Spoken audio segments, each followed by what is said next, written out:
Yes, आप सभी का स्वागत है भगवद गीता का इस सत्र में। तो हम लोग देख रहे हैं भगवद गीता का अध्याय 5। आज देखेंगे श्लोक संख्या 13 से। तो स्टार्ट करते हैं। जब देहधारी जीवात्मा अपनी प्रकृति को वश में कर लेता है और मन से समस्त कर्मों का परित्याग कर देता है, तब वह 9 द्वारों वाले नगर भौतिक शरीर में बिना कुछ किए कराए सुखपूर्वक रहता है। तात्पर्य प्रपात की जय। देहधारी जीवात्मा 9 द्वार वाले नगर में वास करता है।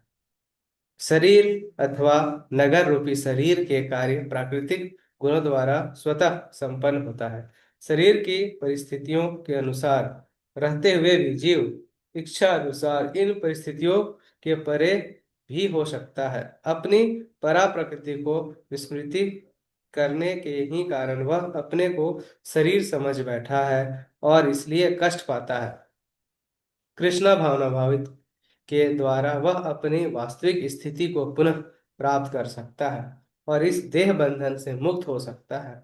अतः ज्यों ही कोई कृष्ण भावनामृत को प्राप्त होता है, तुरंत ही वह शारीरिक कार्यों से सर्वथा विलग हो जाता है। ऐसे संयमित जीवन में जिसमें उसकी कार्य प्रणाली में परिवर्तन आ जाता है, वह 9 द्वारों वाले नगर में सुखपूर्वक निवास करता है। ये 9 द्वार इस प्रकार है। एक श्लोक आता है। 9 द्वारे पूरे देहि हंसो लेलायते बहिः वसी सर्वस्य लोकस्य स्व स्वथावरस्य च रस्य च।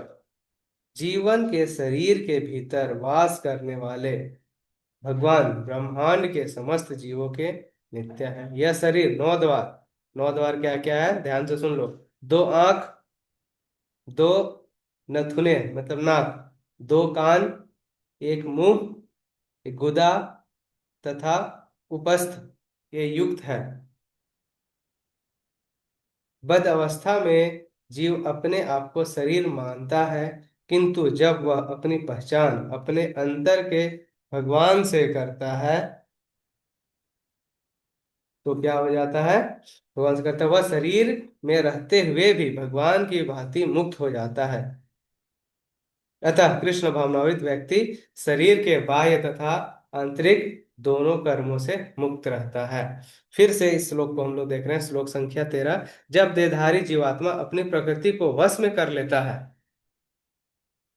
और मन से समस्त कर्मों का परित्याग कर देता है, तब वह 9 द्वारों वाला नगर मतलब भौतिक शरीर में बिना कुछ किए कराए सुखपूर्वक रहता है। जो हमारा इंद्रिय है, इंद्रिय यहीं पे 9 जगह है जो हम लोग का इंद्रिय गड़बड़ होता है। पहला क्या है, आंख है, नाक है, कान है, मुंह है, और हमारा जो क्या बोलते हैं जेनिटियल है, वो है हमारा क्या, ये सब द्वार। तो ये हमारा बड़ा कंट्रोल करके रखना पड़ता है। भगवत गीता में हम लोग अपना इंद्रिय को कैसे कंट्रोल में करना है, यही है मेन काम बताया गया है।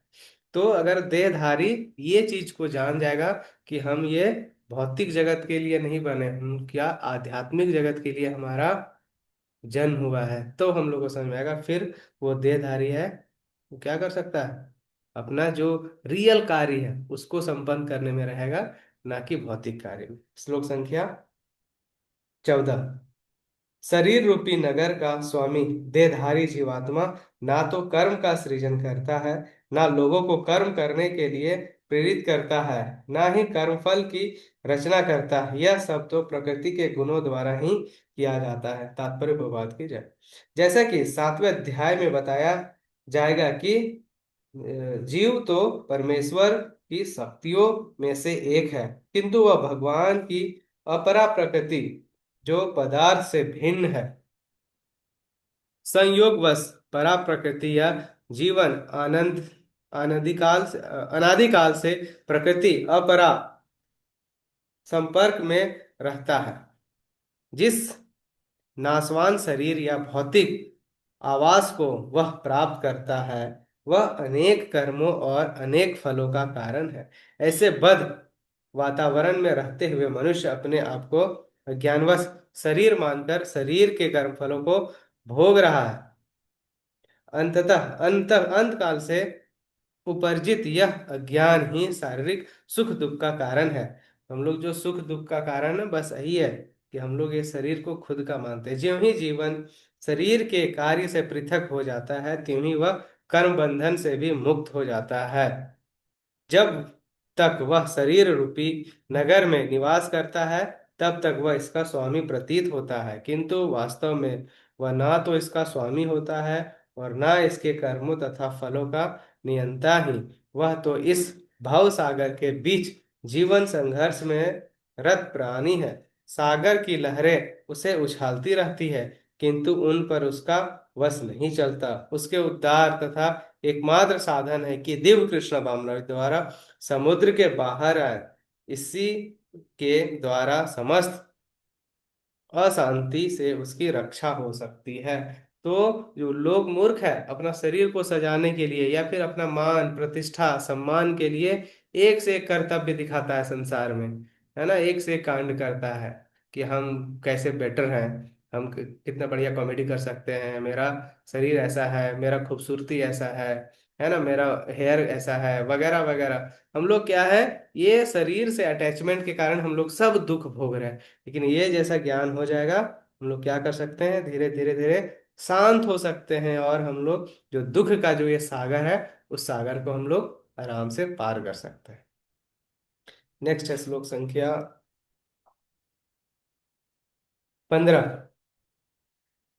परमेश्वर ना तो किसी के पापों को ग्रहण करता है, ना पुण्यों को, किंतु सारे देहधारी जीव उस अज्ञान के कारण मोहग्रस्त रहते हैं जो उनके वास्तविक ज्ञान को आच्छादित किए रहते हैं। क्या बता रहे हैं फिर से, परमेश्वर ना तो किसी के पापों को ग्रहण करता है, जो आदमी पाप किया, इसने भगवान को भक्ति करेंगे तो भगवान, और फिर ना पुण्यों को, किंतु वो सारे देहधारी जीव उस अज्ञान के कारण मोहग्रस्त हैं जो उसके वास्तविक ज्ञान को आच्छादित किए रहता है। तात्पर्य प्रभुपाद की जय।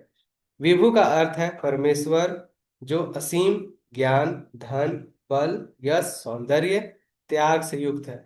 भगवान को हम लोग बोलते हैं विभु शक्ति। विभु शक्ति का मतलब क्या है, फिर से सुनो। हम लोग परमेश्वर के बारे में बोल रहे हैं जिसका असीम ज्ञान है, अनलिमिटेड ज्ञान है, अनलिमिटेड धन है, और अनलिमिटेड भगवान के पास बल जो है, हम लोग अनुमान नहीं लगा सकते भगवान का बल कितना है। भगवान का यश, कहाँ तक यश फैला है, नहीं अनुमान लगा सकते हैं। सौंदर्य, भगवान काफी सुंदर है। और भगवान का त्याग का भी एक स्वभाव है।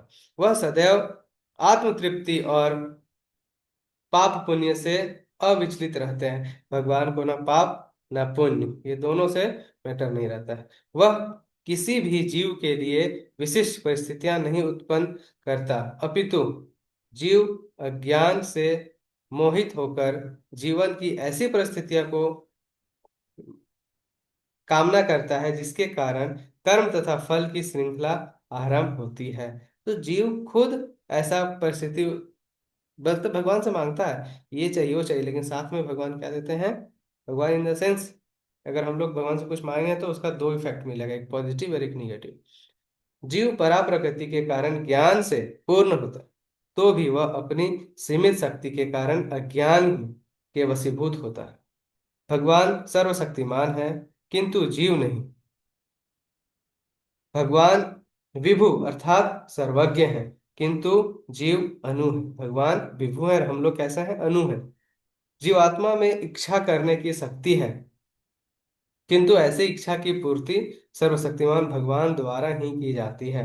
अतः जब जीव अपनी इच्छाओं से मोहग्रस्त हो जाता है तो भगवान उसे अपनी इच्छा पूर्ति करने देते हैं, किंतु किसी परिस्थिति विशेष में इच्छित कर्मों तथा फलों के लिए उत्तरदायित्व नहीं होते।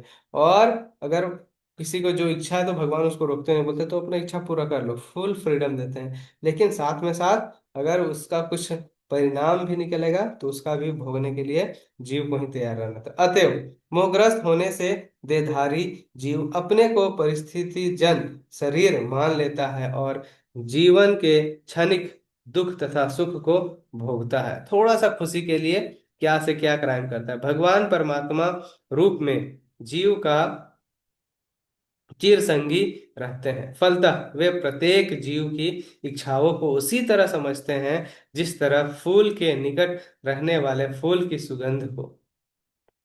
इच्छा जीव को बद्ध करने के लिए सूक्ष्म बंधन है। हम लोग का इच्छा ही जो है बंधन का कारण है।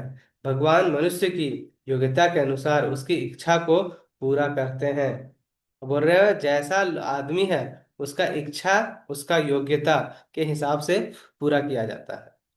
जैसे कोई एकदम भिखारी हो, BMW का इच्छा रहेगा तो भगवान उसको नहीं पूरा करेंगे, लेकिन उसके लिए जो कार्य कर रहा है उसी को भगवान उसके हिसाब से देते हैं। उसके बाद है, आपन सोची होती नहीं, नहीं प्रभु सोची तत्काल। इसका मतलब फिर से बता रहे हैं क्या, आपन सोची होत नाही प्रभु सोचित तत्काल। अतः व्यक्ति अपनी इच्छाओं को पूरा करने में सर्वशक्तिमान नहीं होता, किंतु भगवान इच्छाओं की पूर्ति कर सकते हैं। वे निष्पक्ष होने के कारण स्वतंत्र अनुजीवों की इच्छाओं में व्यवधान नहीं डालते हैं। तो जीव को जो इच्छा है भगवान किसी को जोर जबरदस्ती नहीं करते। जैसे भगवान चाहेंगे तो क्या चुटकी में सबको भगवान अपना भक्त बना सकते हैं। एक आज एक स्टोरी सुनाएंगे इसके बाद कि नारद मुनि का क्या इच्छा था। हमको याद दिलाए कि नारद मुनि का एक स्टोरी है।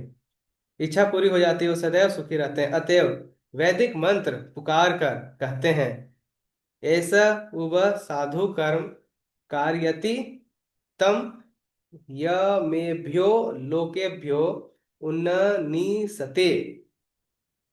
एष उ एव साधु कर्म कार्यति यम धो निसी सते।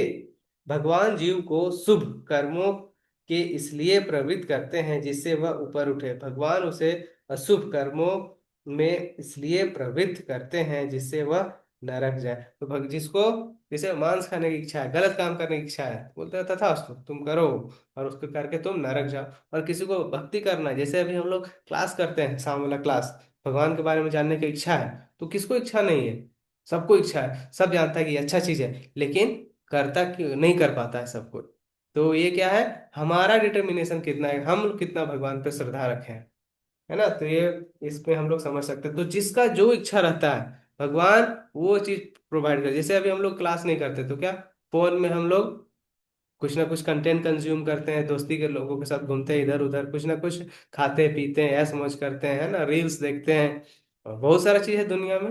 लेकिन हम लोग अपना मन को बार बार समझाएं कि नहीं ये इंपॉर्टेंट है, करना चाहिए, आधा घंटा की तो बात है, तो अच्छा चीज।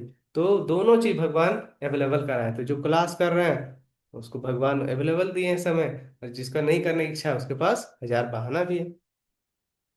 बोले जीव अपने सुख दुख में पूर्णतः आश्रित है, और हम लोग खुद ही डिसाइड करते हैं कि हमको सुखी रहना है या फिर दुखी रहना है। परमेश्वर की इच्छा से वह स्वर्ग या नर्क जाता है, जिस तरह वायु के द्वारा प्रेरित बादल। अतः देहधारी जीव कृष्ण भावनामृत की उपेक्षा करने की अपनी अनादि प्रवृत्ति के कारण अपने लिए मोह उत्पन्न करता है। फलस्वरूप स्वभावतः सच्चिदानंद स्वरूप होते हुए भी वह अपने अस्तित्व की लघुता के कारण भगवान के प्रति सेवा करने की अपनी स्वाभाविक स्थिति को भूल जाता है, और इस तरह वह अविद्या द्वारा बंदी बना लिया जाता है। अज्ञानवश जीव यह कहता है कि उसके भव बंधन के लिए भगवान उत्तरदायित्व है। इसकी पुष्टि वेदांत सूत्र भी करते हैं। भगवान ना तो किसी के प्रति घृणा करते हैं और ना किसी को चाहते हैं, यद्यपि ऊपर से ऐसा प्रतीत होता है। ठीक है, इसको एक्सप्लेन कर देते हैं। इस श्लोक में क्या भगवान बता रहे हैं कि परमेश्वर ना तो किसी पाप को ग्रहण करते हैं ना पुण्य को। भगवान को ना पाप लगता है ना पुण्य लगता है। क्यों? भगवान दूसरा मटेरियल से ही बने हैं। ठीक है, सॉरी, भगवान कोई मटेरियल से बने ही नहीं है। हम लोग जैसे भगवान का भौतिक शरीर नहीं, आध्यात्मिक शरीर है। और भगवान ये कर्म के बंधन से नहीं लगते हैं। हम लोग कर्म, हम लोग के लिए सारा कुछ बंधा हुआ है। और साथ में बोल रहा है कि लोग दुख है, दुखी हैं या फिर सुखी हैं अपने कर्म से, अपना सोच से और अपना कार्य से, है ना। तो भगवान किसी को दुख भी नहीं देते हैं और किसी को सुख भी नहीं देते हैं। जो एक कहावत हम लोग बोलते हैं, जो जागत है सो पावत है, जो सोवत है सो खोवत है। तो यहाँ पे भी है, अगर हम लोग अच्छा कार्य करेंगे तो हम लोग को क्या होगा, आनंद प्राप्ति होगा। लेकिन कुछ ऐसा गंदा एक्टिविटी करेंगे, दूसरे को, लोगों को सताना, बुरा भला बोलना, है ना, और किसी के प्रति गंदा विचार रखना, ये सारा क्या है, हमारा दुख का कारण है। लेकिन लोग समझते नहीं, ये हम लोग, ये हिडन चीज है। लेकिन अगर हम लोग देखेंगे कि हमारा खुद का अपना एक्टिविटी के कारण हम लोग ये कंडीशन को झेल रहे हैं। लेकिन अगर हम लोग चाहते हैं इससे छुटकारा, तो बस सिंपल, कल का श्लोक में हम लोग देखे थे कि हम लोग जो भी कार्य कर रहे हैं उसको हर कार्य में क्या करना है, भगवान को कैसे कनेक्टिविटी कर लेते हैं। मतलब हम लोग को एक ना अलर्ट रखना चाहिए कि हर 5 मिनट के बाद एक बार भगवान का नाम लेंगे, हरे कृष्णा। हर 5-10 मिनट के बाद कुछ ना कुछ अलार्म बजा घड़ी का, कुछ भी ऐसा हुआ तो चलो एक बार भगवान का नाम ले लेते हैं। फिर भगवान का लीला कुछ भी, जैसे हम अपना बारे में नहीं बताते हैं, मतलब ऐसा सोचना चाहिए कि भगवान सुबह कितना बजे उठते होंगे, फिर भगवान क्या करते होंगे। भगवान फिर गाय चराने के लिए जाते होंगे, फिर भगवान अपना मम्मी पापा के साथ खेलते होंगे, अपना सखा के साथ खेलते होंगे, अपना गैया लोग से, बछड़ा लोग से खेलते होंगे, कैसे कैसे क्या क्या एक्टिविटी होगा। भगवान कैसे गोवर्धन पहाड़ को उठाए होंगे। ऐसा लीला को ना बार बार बार बार बार बार स्मरण करते करते करते हमारा मन शुद्ध हो जाएगा। अगर ऐसा नहीं करेंगे तो कचरा दुनिया में पूरा पड़ा हुआ है, किधर से क्या क्या कचरा आएगा कुछ भी हम लोग को नहीं पता। तो ये कोशिश करना है कि हमेशा कुछ ना कुछ ऐसे अपने पास रखना है ताकि हम लोग का भगवान का स्मरण हो सके। ठीक है। अतः देहधारी जीव कृष्ण भावनित की अपेक्षा करने की अपनी अ, अनादि प्रवृत्ति के कारण अपने लिए मोह उत्पन्न करता है। और हम लोग बचपन से आदमी को ट्रेनिंग किया जाए तो बड़ा अच्छा से वो भक्ति कर सकता है। लेकिन जैसे जैसे बड़ा होता है, प्रकृति में लोगों को देख के गलत संग से रह के फिर अलग अलग कार्य पे स्टार्ट हो जाता है, पाप कार्य में, और फिर वो कहाँ जाता है, नरकगामी बन जाता है। ठीक है। और आज का लास्ट श्लोक है, श्लोक संख्या 16। किंतु जब कोई उस ज्ञान से प्रबुद्ध होता है, उस पे अविद्या का विनाश होता है, तो उसके ज्ञान से सब कुछ उसी तरह प्रकट हो जाता है जैसे दिन में सूर्य से सारी वस्तुएं प्रकाशित हो जाती है। तात्पर्य प्रपात की जय। जो लोग कृष्ण को भूल गए हैं वे निश्चित रूप से मोहग्रस्त होते हैं, किंतु जो कृष्ण भावना भावित है वे नहीं होते। भगवत गीता में कहा गया है, क्या क्या गया, सर्व ज्ञान पल्वेन ज्ञान ज्ञानाग्नि सर्व कामिनी तथा न ही ज्ञानेन सदृशम, ज्ञान सदैव सामान्य है। और वह ज्ञान क्या, कृष्ण के प्रति आत्मसमर्पण करने पर ही पूर्ण ज्ञान प्राप्त होता है। जैसे कि गीता में 7.19 ही कहा गया, क्या क्या, बहुनाम जन्मानते ज्ञानवाम प्रपदते, अनेकानेक जन्म बीत जाने पर ही पूर्ण ज्ञान प्राप्त करके मनुष्य कृष्ण की शरण में जाता है। अथवा जब उसे कृष्ण भावनामृत प्राप्त होता है तो उसे सब कुछ प्रकट होने लगता है। जिस प्रकार सूर्योदय होने पर सारी वस्तुएं दिखने लगती है। फिर से इसको रिपीट करते हैं, वेरी वेरी इंपॉर्टेंट है। हम लोग चैप्टर 7 में पढ़ेंगे, 7 का श्लोक संख्या 19 में क्या बताते हैं, बहुना नाम जन्मांते ज्ञानवाम प्रपदते। बोल रहा है क्या, अनेका अनेक जन्म बीत जाने पर ही पूर्ण ज्ञान प्राप्त करके मनुष्य कृष्ण की शरण में जाता है। फिर से बोल रहा, अनेक का अनेक जन्म बीत जाने पर ही पूर्ण ज्ञान, मतलब बहुत जन्म, बार बार बार बार बार बार बार बार हम लोग का जन्म होता है और प्यूरिफिकेशन लेवल थोड़ा थोड़ा बढ़ता है, तो फिर पूर्ण ज्ञान प्राप्त होता है। तब मनुष्य कृष्ण की शरण में जाता है, एक बार में नहीं, है ना। अथवा जब उसे कृष्ण भावनामृत प्राप्त होता है, ये प्रोसेस के बाद जब उसको भगवान के बारे में जानने लगता है तो उसे सब कुछ प्रकट होने लगता है और धीरे धीरे धीरे उसका प्यूरिफिकेशन लेवल ऑटोमेटिकली बहुत ज्यादा बढ़ जाता है। जिस प्रकार सूर्योदय, जैसे हम लोग रात है, अंधेरा में कुछ नहीं दिखता है ना, लेकिन जैसे जैसे जैसे दिन होता है, सूर्य का किरण पड़ता है और हम लोग को सारा कुछ दिखाई देने लगता है। उसी प्रकार भक्त का यहाँ पे एग्जांपल दिया लगता है तो वह अविद्या के पासे में, सॉरी मोहग्रस्त, कहाँ था, कृष्ण भगवान, तो उसे सब कुछ प्रकट होने लगता है। जिस प्रकार सूर्योदय होने पर सारी वस्तुएं दिखने लगती है। जीव नाना प्रकार से मोहग्रस्त होता है और हर जीव क्या, बहुत सारा चीज से, पैसा है ना, पैसा के पीछे भागना, लड़की है तो लड़का के पीछे, लड़का है तो लड़की के पीछे, और घर, सुंदर घर चाहिए, सुंदर कपड़ा चाहिए, और क्या क्या सुंदर सुंदर सारा चीज सब मोहग्रस्त है। उदाहरणतः जब वह अपने को ईश्वर मानने लगता है तो वह अविद्या के पासे में जा गिरता है। यदि जीव ईश्वर है तो वह अविद्या से कैसे मोहग्रस्त हो सकता है? क्या ईश्वर अविद्या से मोहग्रस्त होता है? यदि ऐसा हो सकता है तो फिर अविद्या या शैतान ईश्वर से बड़ा है। वास्तविक ज्ञान उसी से प्राप्त हो सकता है जो पूर्णतः कृष्ण भावना भावित है।